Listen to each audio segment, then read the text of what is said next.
Okay, hey, we're gonna go over a continuous peripheral nerve block for a leg today.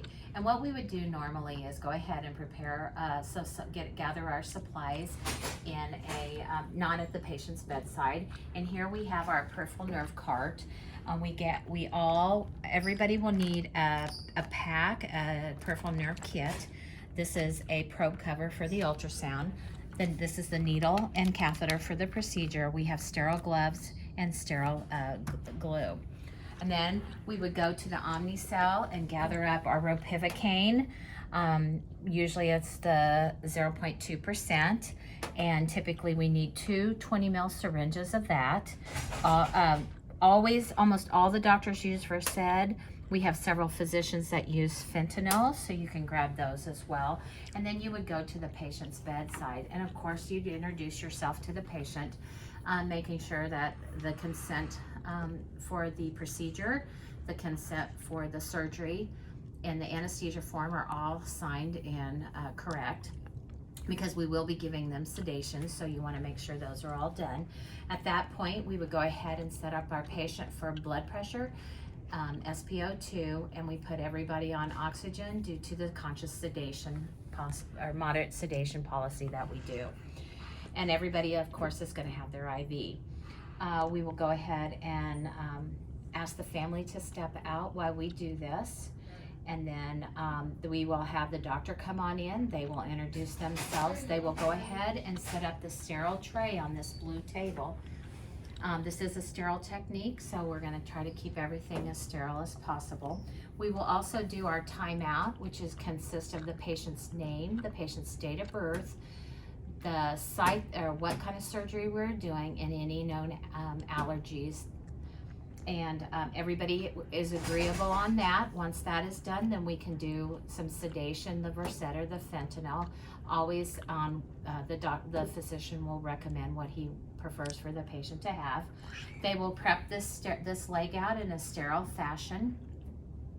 And then we will have to stand by with our ropivacaine and our syringes. They will hand you the tip of the catheter, and you will hook the syringe on, keeping it off of the sterile field, and they will tell you when to inject. And when you do inject, then you always want to make sure every 5 mils you aspirate, and you want to look at the needle hub to watch for any blood return, because that's very important. Do not inject if you see any blood. Just notify the doctor to look, and they should be looking as well. And then what else? And then when he is done, they will go ahead and put the sterile glue, they will put steri strips, and then they will put an op site.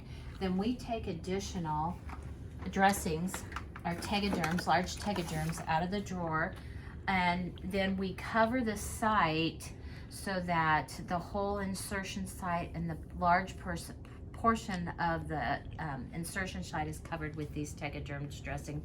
This is all that is holding these catheters in place, so it's very important that we get them as secured as we can, because otherwise they can easily get accidentally pulled out. But try not to go too low, because it might be in the surgical site. Yeah, and they can't, that is very important, and that this is certainly doctor preference, but they don't want to go too close to the incisional area, because by the time they're in surgery, they do the tourniquet, and the prep, even the prep is they do a very large prep. So our catheter and the dressing needs to be relatively high, but not too high.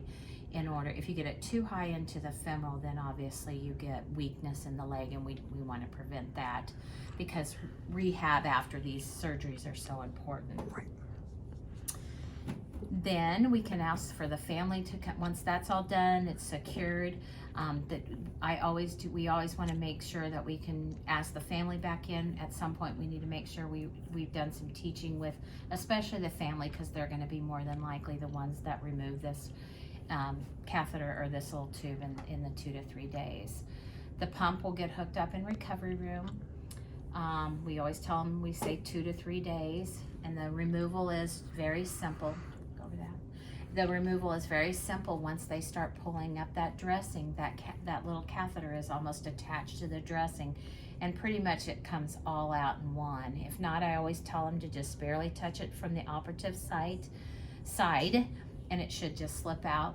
They cut the tubing anywhere along the line, the part in their body they throw away, and then the pump goes, we send a box home with them, and the pump goes into the box, and it's postage paid back to the company. Perfect. And you will have to take one picture during the procedure on the ultrasound machine, and we will have a separate video for the ultrasound machine.